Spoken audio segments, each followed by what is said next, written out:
Assalamualaikum warahmatullahi wabarakatuh. Perkenalkan, nama saya Neti Rianti dari kelas MN22G. Di sini saya akan menjelaskan tentang Activity Based Management atau ABM.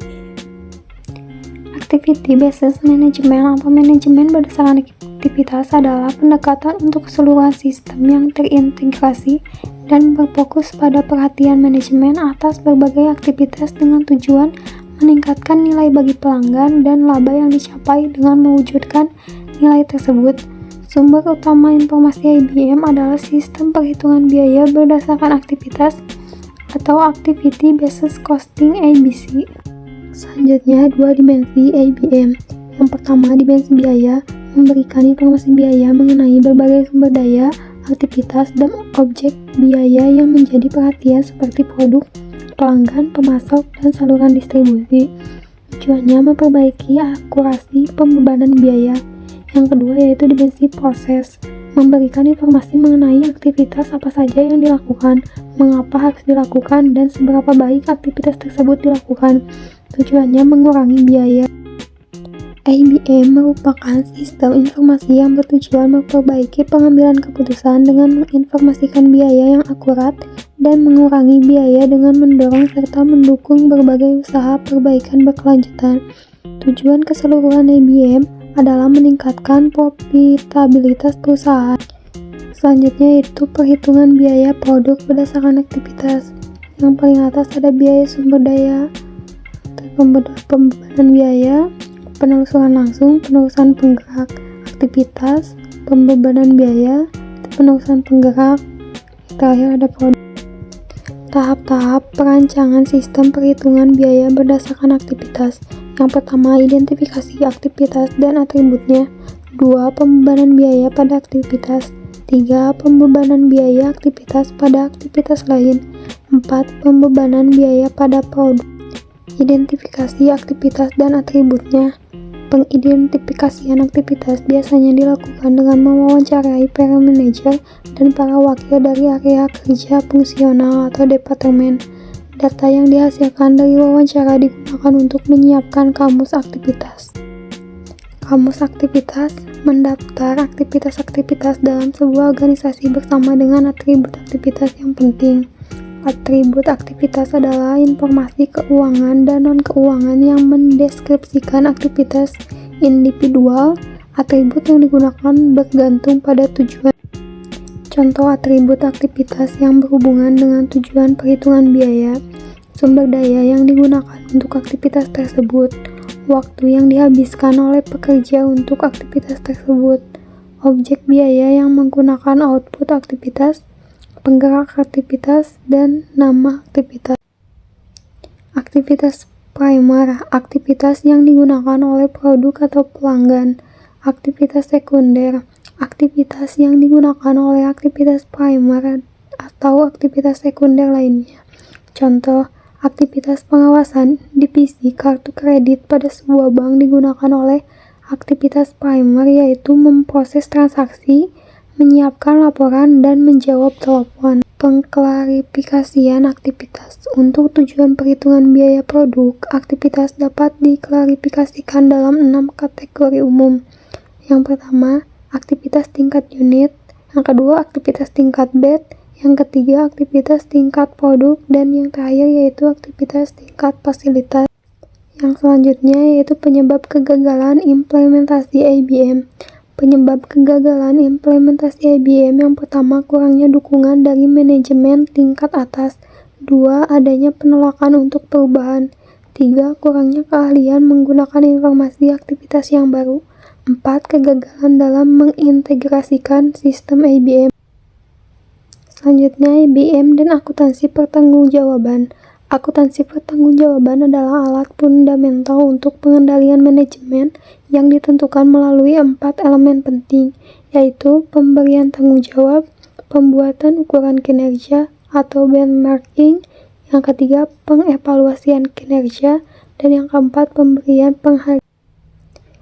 Tujuan akuntansi pertanggungjawaban yaitu mempengaruhi perilaku dalam cara tertentu sehingga seseorang atau kegiatan perusahaan akan disesuaikan untuk mencapai tujuan bersama.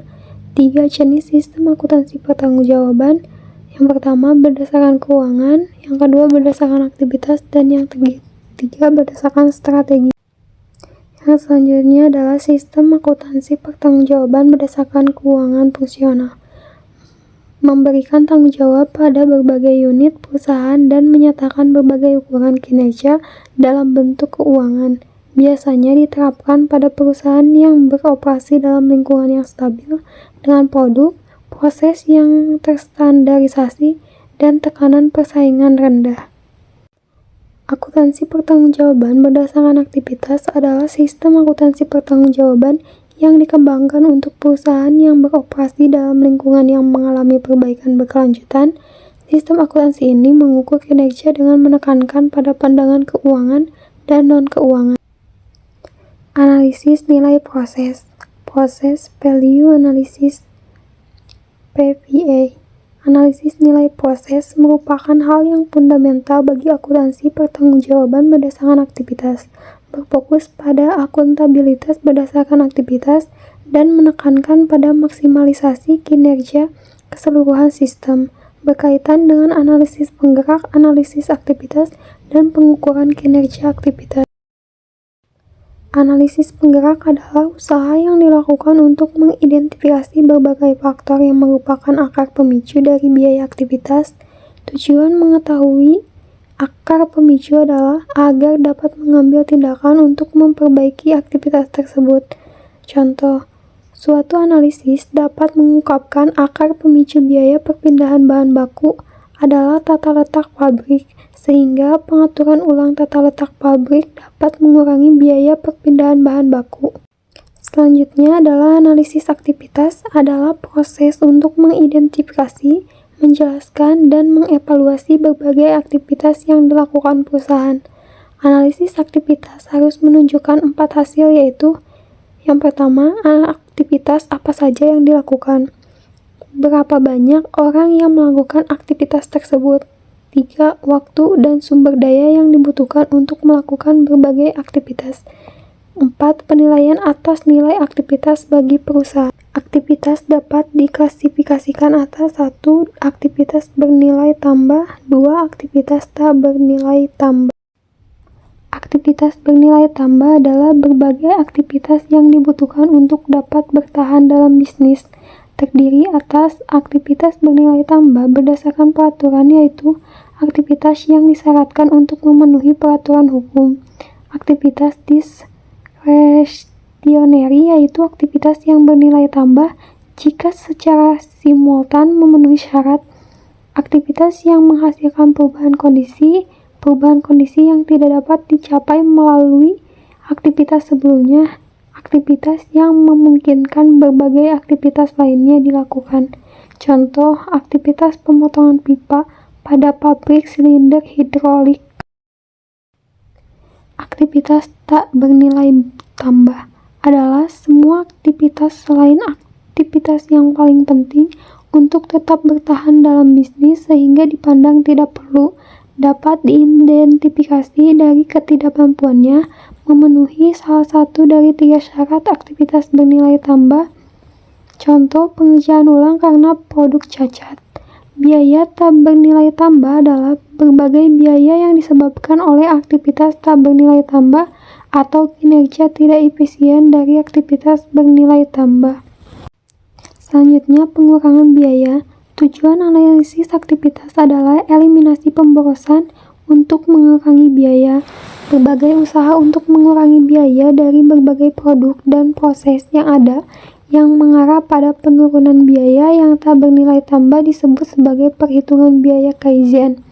Analisis aktivitas dalam perhitungan biaya Kaizen dapat mengurangi biaya melalui 4 cara, yaitu 1. Eliminasi aktivitas, 2. Pemilihan aktivitas, 3. Pengurangan aktivitas, 4. Penyatuan aktivitas. Pengukuran kinerja aktivitas adalah untuk menilai seberapa baik berbagai aktivitas dan proses dilakukan untuk memperbaiki profitabilitas. Terdapat dalam bentuk keuangan dan non-keuangan.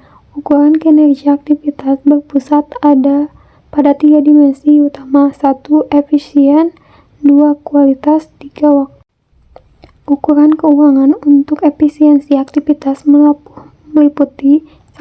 Laporan biaya bernilai tambah dan tak bernilai tambah. 2. Tren dalam laporan biaya aktivitas. 3. Penetapan standar kajian perbaikan yang direncanakan untuk periode masa mendatang. 3. Benchmarking, identifikasi berbagai peluang perbaikan aktivitas. 5. Perhitungan biaya siklus.